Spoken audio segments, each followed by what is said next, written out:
Hello and welcome to the Comic Cave. I'm Ramsey, aka Captain Away, and today I'm looking at the collection for the story Superman, Hell on Earth. Hell on Earth. Hell on Earth. However you say that. I'm just gonna go with hell. Despite having a giant Superman logo splashed across the front cover, this is actually not just a Superman story. In fact, it's the first major crossover event for the Superman family of DC's New 52 era, with the story stretching across the titles Superman, Supergirl, and Superboy. Honestly, I'm surprised Superboy even has his own title during the New 52, seeing as he was also part of the New 52 Teen Titans, and none of the other characters in that book got their own titles, not even Red freaking Robin. Though I guess, to be fair, the Batman family had like 24 ongoing titles at the time, and Superman had 4, including Superboy. So, fair enough. It's important to note that at the start of this event, Superboy and Supergirl were not established characters in the New 52's rebooted timeline. Supergirl left Krypton at about the same time as her cousin Kal-El, but she orbited the Earth's sun in suspended animation for 25 or some odd years before finally crashing to the Earth.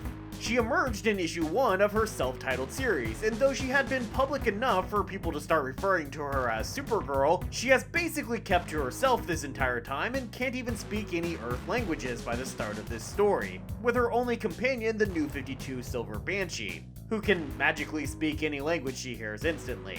Superboy, similarly, was established as not existing before his first issue, where he is effectively born out of his growth tube. He also keeps his head down and mostly out of the public eye despite joining the Teen Titans, and it turns out he is a clone. Consequently, since Kryptonians hate clones with extreme passion, when at one point he runs across Supergirl, she refers to him as Kon-El, with Kon apparently meaning abomination in Kryptonian.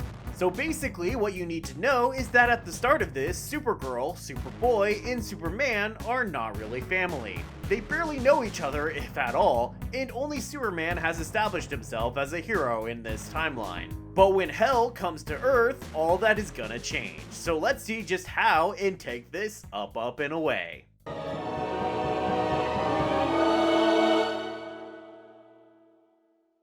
The comic opens on Superman showing off his bod. Check out them muscles. This is definitely what the teenage male audience DC wanted to focus in on for the New 52 wants to see. Oh yeah. I don't get dudes. Supes the First is hanging out with his new pal Dr. Shea Veritas, who makes her first appearance in this issue, but isn't really introduced. She's some kind of super genius scientist who works in a secret lab at the center of the Earth. But we don't really ever learn much more about her than that, and that she once attended Crucible, the academy Supergirl attended late in her New 52 comic series. Not long after leaving, Superman is attacked by a giant space dragon monster thing. He knocks it out with a single punch, but the thing keeps on fighting anyway, and Superman realizes that this is because the thing is already partly dead. Weird. He kills it the rest of the way by igniting an oil field, which seems notably not heroic, but alright. And no sooner has he done that than Kara shows up, angry at him. It seems this giant monster dragon is originally from Krypton, and its presence here on Earth convinces Kara that, unlike what Superman / her cousin Kal-El has told her, Krypton is actually still alive and well somewhere out there. But unbeknownst to either of them is the fact that they're being watched by this mysterious vampire man. I think that might be that Asp guy from Batgirl and the Birds of Prey. I mean, look at that. They could be brothers. The mysterious figure decides not to introduce himself and instead goes to see Superboy, where he proceeds to beat the ever-living shit out of the guy, not even bothered by the appearance of the Teen Titans. Next, we return to Supergirl, angrily pouting in Sanctuary, her underwater she-shed equivalent to Superman's Fortress of Solitude man cave. For some reason I still don't understand, the New 52 Super family seem to lose their superpowers almost immediately after being removed from direct sunlight. So are they like completely useless at night or something? I don't get it. Anyway, because of this, Supergirl is super tired and lays down to take a super nap. But when she wakes up, she finds herself on the surface of the sun, having been kidnapped out of her home by the vampire man from earlier. Which I guess means he's not a vampire, cause that's about as direct as sunlight can get. Oh well. He introduces himself as Hel, another survivor of Krypton. It seems he once was a student of Jor-El, Superman's papa. There's apparently some nonsense about how Krypton had become so big that its gravitational pull had become too great for Kryptonians to break its orbit and get out into space. Which I'm not really buying. Like, if they're a spacefaring race, I'm pretty sure they've already figured that shit out, but yeah, okay. Anyway, Hellboy here was the pilot for an experimental ship that would be the first ship to finally break that orbit. The second would be Superman's ship, and the third would be Kara's. And that would be all that ever left Krypton before it exploded. But Hell's trip out among the stars would not be a pleasant one. We don't really learn what actually happens to him out there, but he says he was delayed enough that he didn't get to Earth until 27 years after Superman. And he now looks like early days Marilyn Manson and has a scar in the shape of the Superman logo on his chest, but backwards for some reason, in place of the regular House of El logo that Jor-El gave him to wear. Though I will say, most of the time he's actually not drawn with the scar, and I'm honestly not sure if it's supposed to not really be there, or if the artist just forgot or felt they couldn't really depict it in most shots. It's especially weird because when they show him first arriving on the planet, he seems to have carved the scar into his chest himself, as his fingers are shown bloody here. But why does he carve it backwards? Why does he seem to be hiding it for most of the story? And why does it suddenly reappear to Supergirl close to the end, but then immediately disappear again? It really bothers me that they seem to be intentionally drawing this much attention to it, but then don't explain anything about it. But anyway, Hel tells Kara that he has a plan to bring Krypton back to life. And since Kara's memories of the last days of her planet are gone, and she hasn't really fully come to terms with that reality, she's all like, okay, yeah, let's do that. To prove his trustworthiness, Hel gives her a gift, her very own super clone. I mean, that's nice, Hel. I probably would have gone with a decent pair of pants, or maybe some less cheap boots that didn't have the knees cut out for no reason, but your own personal clone, that's pretty good too, I guess. Since they're both Kryptonian, they feel that clones should die, because apparently Kryptonians are kinda high-key racist towards clones. Fun fact, right at this moment, they're in Sanctuary, which it should be noted takes no notice whatsoever of there being a clone inside the building. But later, when Supergirl and Power Girl are both hanging out there, Sanctuary tries to kill them both, because at least one of them must be a clone, even though, in that instance, neither are.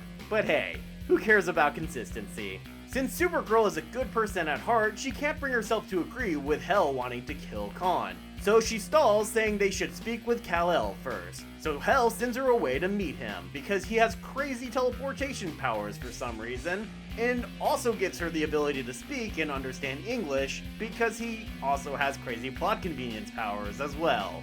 This guy's got all the things. With them all together, he again makes the same offer to kill Superboy, but Superman reacts poorly to say the least, punching Hel across town and into a used car lot. The two men fight, causing a ton of explosions to go off, and when Superman emerges from the fire, he proceeds to threaten Kara and then knock her out. Only, turns out, that was Hel, just tricking Kara. As an encore, he does something to Superboy that causes his DNA to start unraveling, and then takes Supergirl and vanishes. Superman grabs Superboy and heads off to the Fortress of Solitude in an effort to try and cure the clone from what's killing him.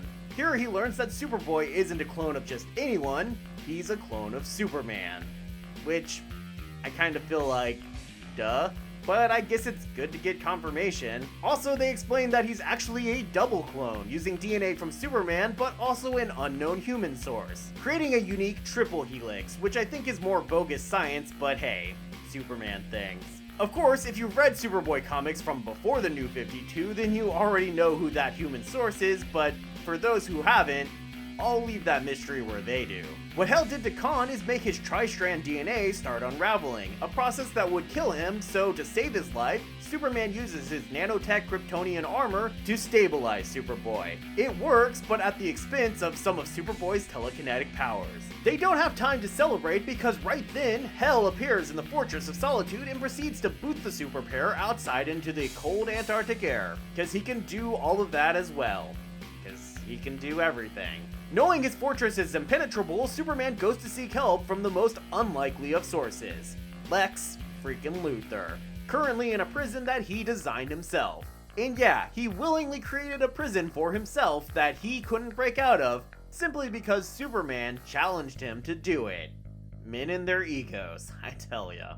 Instead of talking about how to get into the fortress, Lex explains what Hell's plan is, which is apparently to suck all the energy out of the entire solar system in order to allow Hell to go back into the past and save Krypton from its destruction. Luthor also says Superman already knew all of this, and what he really wanted was to take a look at Lex, see the scars that Superman left on him in their last battle, and ask himself if he could do what it takes to win this time and actually kill Hell. Pretty much the rest of the series is the two super dudes attempting to break into the fortress, really making the entire Luthor visit kind of pointless. But hey, we really needed to find a way to make this series last a full 13 issues plus one annual, obviously. Even though they're joined by the Justice League, and can I just say I love Batman's cold weather batsuit, though I do wish it was more like his Red Sun outfit because I miss that little hat, they end up having very little success on getting inside. Even Cyborg's boom tube teleportation can't get them where they're going, as Hell somehow manages to just redirect it every time. The closest anyone gets for a while is Flash, who vibrates his molecules so that he can pass through all the walls and he gets all the way to Supergirl. He tries to talk sense into her, but she's not willing to listen, and he ends up almost being stopped not by her, but by everyone's favorite super dog. Hey, it's Crypto! What a good dog you are! Yeah, you stop that bad Flash man. When Kara is distracted by being reunited with a familiar fuzzy friend, Flash takes off to grab a big-ass gun he plans on using to overpower Supergirl with. But then Hell shows up, disassembles the gun, and teleports Flash to the Justice League Watchtower. Man, you know, I'm kind of feeling like every time this comic starts being kind of interesting or fun, Hell shows up and kills the mood. Case in point, when the rest of the group finally make it to Hell and Supergirl, he just transports them all back out into the cold. This is kind of feeling like one of those Thanos moments where he has endless power and can only lose if he kind of secretly wants to lose. Oh well. This whole time, Hell and Kara have just been building this machine here, in order to draw the power from the universe that they need. To get the machine started, Hell actually sends Kara into the bottled city of Kandor, frozen in tiny suspended animation by Brainiac, to fetch a power source inside there. And Hell apparently does have a limit to his powers because he can't shrink himself down, and only appears to her as a mental projection of what he used to look like. And you can almost see the relief on Kara's face. She's just kinda like, oh, thank God you're pretty, because I was kind of beginning to like you, and you're not so handsome on the outside right now. Also, the little gem they get from Kandor is kinda cool looking. I don't really have anything else to say about this, I just thought I'd point that out. It's like a rainbow and a star. What's not to like? Anyway, they manage to get the machine powered up and it starts pulling in the energy from the solar system. And to ensure their success, Hell heads off to deal with Superman directly, even ripping the armor off of Superboy and giving it back to Superman so that he can die with dignity. Yeah, okay. Superboy heads into the fortress to deal with Supergirl and the device. He doesn't prove much of a match for her, especially seeing as his DNA is still trying to pull itself apart, but luckily for him, Wonder Woman shows up for a big showdown. I mean, I would expect them to bond over their shared hatred for pants, but heaven forbid we have the big showdown for a female character not be with another female character. Wonder Woman is outgunned by Supergirl's sheer power, but Supergirl is outclassed by Wonder Woman's battle experience, and Diana manages to not only deliver a beatdown, but also finally be the one to get through to Kara. She does this with the aid of the magic lasso, forcing Kara to face the fact that she's lying to herself. Supergirl manages to free herself with this sunburst attack that only she can do as far as I know, although Superman will later get a similar supernova attack that drains him of his powers. And like that supernova attack, this sunburst thing weakens Kara, and Wonder Woman uses the opportunity to get her to take a look at the sun, and the fact that it's clearly dying thanks to what Hell is doing. Hell deals with Superman by sending him off into space, where he runs into this giant, creepy Oracle guy. This Oracle plotline has been kind of building the whole time, but it doesn't really come to anything, so I didn't really bother to mention it. All that ends up happening is Oracle sends a bunch of images into Superman's mind and then vanishes. So, that's cool, bro. With everything ready to go to save Krypton, Hell appeals to Kara one last time for them to return home and save their home planet. But Kara, finally realizing the truth, has grabbed a piece of kryptonite and carried it with her, and while he's not suspecting anything, uses it to stab Hell through the chest. Hell falls back through an open portal and the heroes shut the machine down so everything can return to normal. Well, almost everything. Kara will get kryptonite poisoning from this event, an incurable condition that will eventually kill her. Superboy also is still dying from whatever Hell did to him, but after this issue ends, he will be cured by Dr. Veritas. And Hell himself, it turns out, fell back into Krypton's past, to be discovered dying in a cave by none other than a young Jor-El. Dun dun dun! This will, of course, lead to another event story called Krypton Returns, later in the New 52, but that's a story for another day. For now, let's return to the breakdown.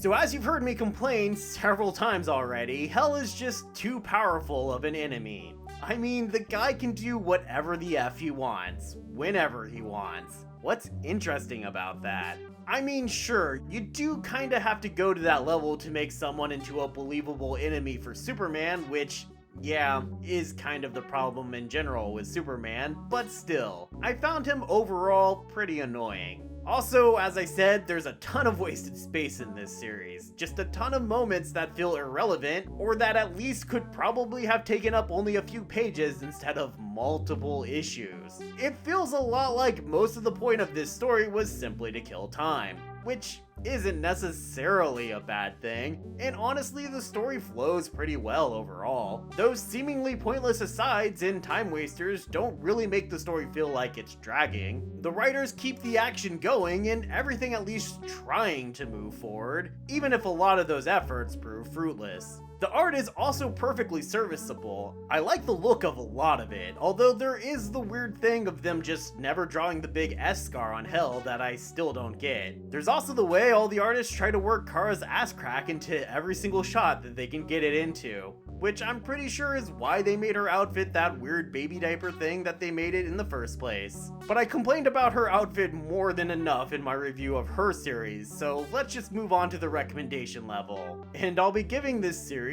a recommendation level of medium. Honestly, it's fun enough getting to hang out with the whole Superman fam, so while it's not going to rock your world, it's still not a bad little book. The collected edition gets one pair of pants. Any pair will do. Here, have this one. Sure, why not? And it's getting that because, you know, while what it has is perfectly serviceable, it's still noticeable for what it's lacking, which is pants. Or really any kind of bonus feature whatsoever. Not even alternate covers or sketch work. 0 additional pages to just collecting the comic. But again, that's 13 entire issues plus 1 Superboy annual. So it's not exactly like you're being gypped.